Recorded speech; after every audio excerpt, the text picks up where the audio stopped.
WCLU news coverage of the 2020 general election is brought to you in part by Glasgow Prescription Center.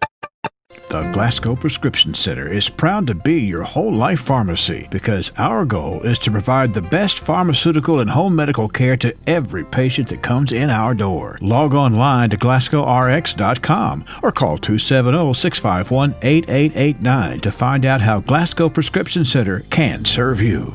Welcome today, Steve, to our program. Of course, you're running for state rep for this area of Kentucky here in Barron County and a little sliver of Warren County. Just a little sliver, yes. Right. But first, how are you today? I'm doing very well. How are you doing? Good. I'm well. Thanks. Good. So first, let's talk about you. Let's begin by talking about who you are. Of course, Steve Jones.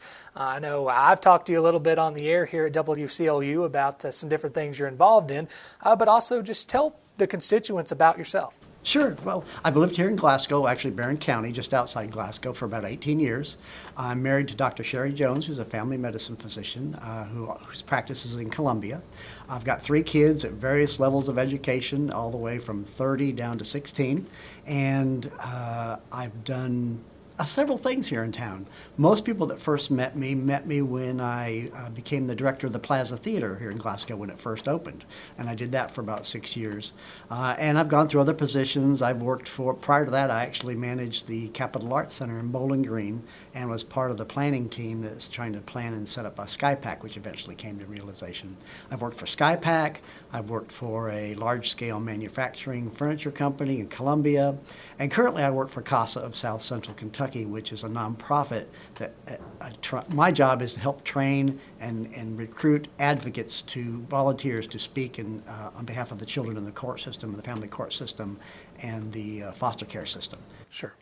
And of course, being involved in that, in itself can be a little look inside of the political process, if you will.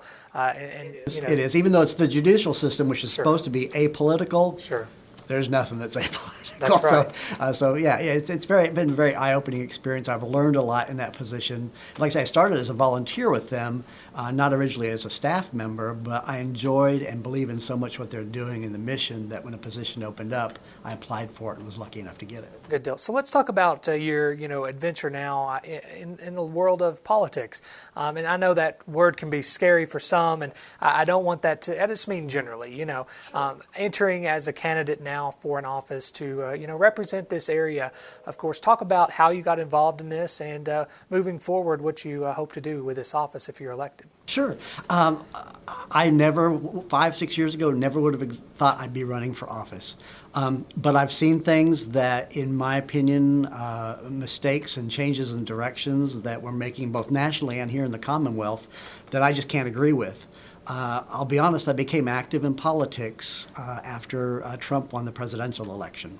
I was very dissatisfied with that, but of course that's national politics. But I've noticed a change in the direction our country and the Commonwealth are taking on various issues that are very important to me. And I thought, well, I can get on Facebook and post and complain, which a lot of people do, or I can get off my butt and do something. And it's not that hard to run for office. It is scary. It is very frightening because you're putting yourself out there and saying more or less, here's what I think, give me your best shot. And that can be scary because some people are going to give you their best shot. But there are a lot of things I would like to see us change, a lot of changes that have been made I would like to see us revert, and I'd like to be part of the process of fixing that and getting us back on what I think is the correct track for our Commonwealth and our district. So talking about, getting involved in post-Trump election and things like that, talk about specifically in the realm of Kentucky politics, what are you seeing are some big things that you have a problem with and what you hope to maybe work on? Well, I've seen the working class become attacked.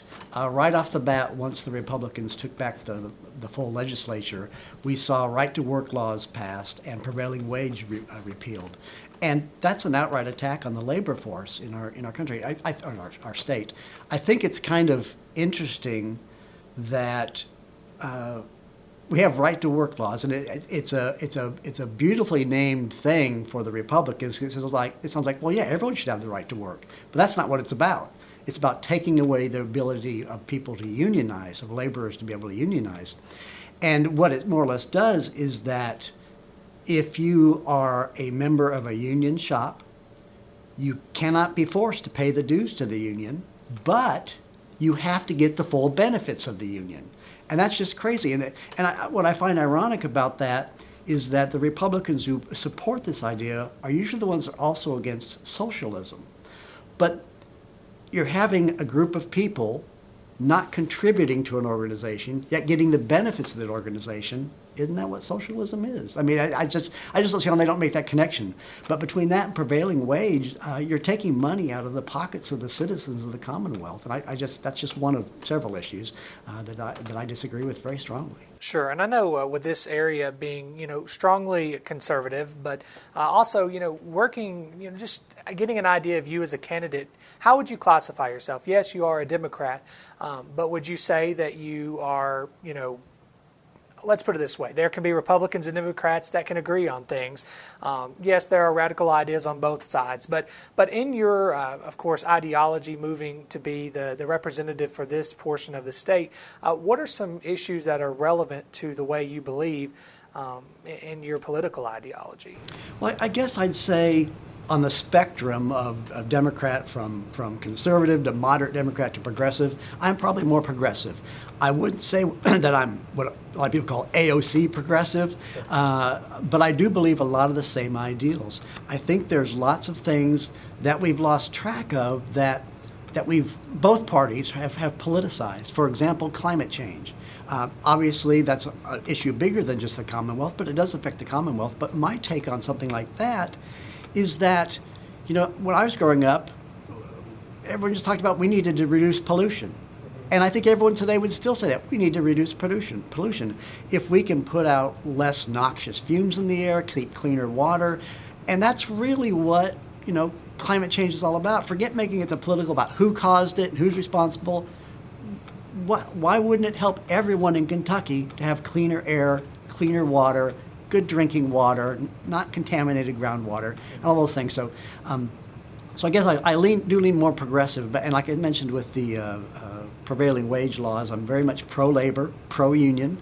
I come from a union family. My father was in a union for 40-some years. He worked in Iowa for the local power company. He's retired. He's been retired 28 years now on a full pension. He's never had to worry about anything in his life in terms of after retirement. He put in all those years and built up a pension, and the union is still there for him to this day. Sure.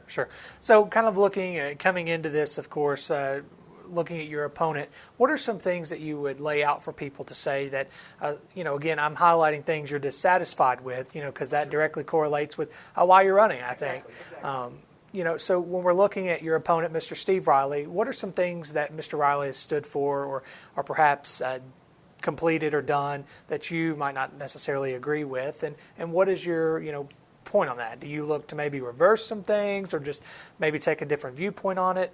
Just talk about that. Sure. Well, first of all, let me say, I know Steve Riley. He was the vice principal when my oldest daughter was at Barron County Elementary. He's a great guy, and I know in his heart he's doing what he believes is best for the Commonwealth. We just simply disagree on that. But as I said, he supported the repeal of the prevailing wage and also the right to work laws. He has also supported charter schools. I'm not a fan or supporter of charter schools. I don't think public tax dollars should go to pay for what is in essence veiled private education. And I know a lot of people will say it isn't that, but in many ways it is. And you can find people cite this article in favor of it, this article against it. But I guess in my mind it's kind of like trying to replace the Affordable Care Act and not having something in place. It's like we're trying to replace public education with something else that's out there, but why not fix public education? Why not follow through on our promise to our teachers and other employees about the pension system? Why not recruit better teachers? Why not fix what's broken if we think something's broken in our education system? So I'm not a supporter of charter schools, but Steve Riley is. I think what else? Oh, the new voter ID law. Steve Riley voted for that. Not a big fan of that because it's a solution looking for a problem. We don't have rampant voter registration issues and voter fraud issues, especially in the ID area. And you currently were required to have an ID. It was just that a photo ID from the state was an option, there were several other options. It was if the person registering you knew you, and in small town Kentucky, when I go in to register to vote, usually that person behind the desk knows me, and they know that this is Steve Jones, and yes, he should be able to sign this. Well, we appreciate you coming in today. I know this was a very brief interview, but of course, just for purposes of getting a little bit to know you. Sure. And of course, I wish you the best of luck this November. Thank you very much. And we'll see what happens this November, okay? Sounds wonderful. Thank you. Thank you.